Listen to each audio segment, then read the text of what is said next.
So, ayun na nga mga boss, no? Kita nyo naman, napakagwapo ng isang to. Isang classic bike na 350cc. Kita nyo yung handlebar. Dito pa lang, grabe na. Napaka-quality ng itsura niya. Naka-round style na panel, yung kanyang handlebar, quality and design. Yung kanyang side mirror na round style din yung design. Tsaka bumagay sa kanya dahil dito sa motorcycle na to. Yung clutch, napaka-smooth. Yung mga switches niya, napakaganda rin. At kakaiba rin talaga yung kanya switches. Ngayon lang ako nakakita ng ganito eh. So, sa grip, makapit din. Okay din yung kanyang touch. Okay. Quality yung datingan niya. Yung kanyang head. Ito ay naka-LED na. Yung kanyang headlight. Ayan. Kita naman natin. Yung signal light, di ko sure kung LED ba siya or naka-bulb type pa rin. Pero bumagay naman sa design ng motorcycle. Sa shock niya, meron tayong rubber boots. Maganda yung fender. Quality. Naka-single disc brake. Maganda rin yung mags. And meron din tayong reflector. Single disc brake na may ABS na rin sa harap. Maganda yung mags talaga. Naka-vibrate na rin nga pala ang isang to. So, kita nyo naman. Kung mahilig ka sa mga ganitong classic bike na 350cc. Pero sayang, no? Hindi pa ginawang 400 para at least legal express siya. Or express legal, di ba? Ganda ng makina, oh, yung pagkaka-engrave ng Royal Enfields, quality yung kanyang mga paint job, simple lang or minimalist lang yung Hunter na pangalan. Isa sa mga nagustuhan ko rito yung kanyang tangke na bumagay talaga sa kulay na black and white, no? Ganda ng itsura eh, mukha siya talagang Japanese looking eh, yung kanyang design. Footpegs natin para sa angkas, okay din, maganda rin, tambucho. Dual shock din tayo sa likod. Meron tayong magandang disc brake. May vibrate tayo na caliper. Ayan, naka-single disc brake din tayo rito. At ABS na rin yan. Maganda rin yung quality ng kanyang tires. And yung mags. Yung kanyang grab bar na grabe, solid ang isang to. Ganda, no? Parang siyang merong sungay sa likod. Meron tayong Royal Enfields dito sa kanyang upuan na napakalambot at quality boy. Yes.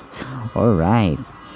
Taillight niya is meron tayong LED and yung kanyang signal light na mukha siyang LED tingnan eh. Hindi ako sure. Meron tayong plate light at lagayan ng plate. Ayan, reflector sa likod. May chain cover na rin tayo rito. Ganda, no? So, masasakyan din natin to. Mamaya papakita ko sa inyo.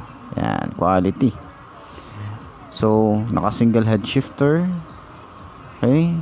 Yung specs nga pala nito at yung price, hindi natin masyadong naikutan kasi. Kaya, ito quick walk around lang naman ang isang to.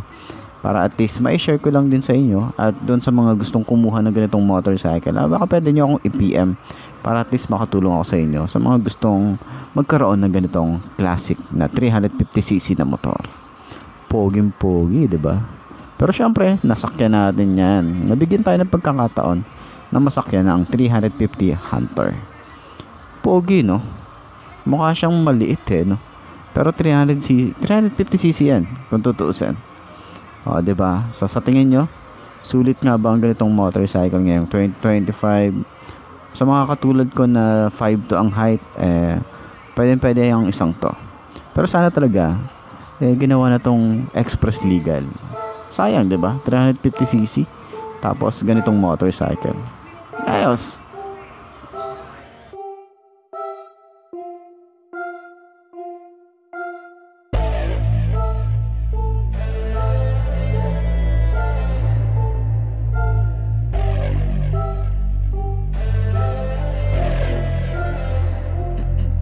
Got some pain in their life, you can see it in their eyes. They're changing at night, underneath the dark skies. Forced to become something darker inside. You can feel the switch, feel the shift in the tide. They keep desiring something that's more inspiring. Their brains rewiring, old thoughts they start aspiring. They're never tiring, no now they feel the fight in them.